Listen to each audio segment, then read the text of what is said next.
ለአንድ ቀን አሁን ለምሳሌ አንድ ቀን አገኘሽው ለአንድ ቀን ሙሉ ምን ታረጊያለሽ?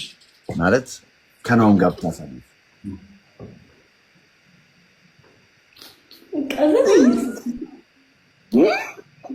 እዚህ ጋር ያልኩት ደግሞ እቅፍ አድርገዋለሁ።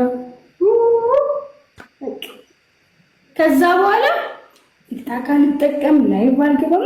ለካ ዝም ብዬ ጠረንህን ይዤ መኖር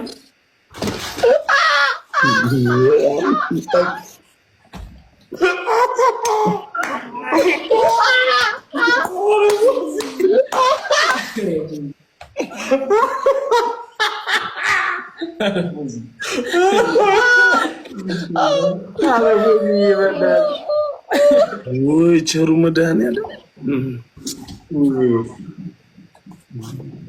አይ መገናኘት አለባቸው። ማገናኘት አለብን በአካል እውነት።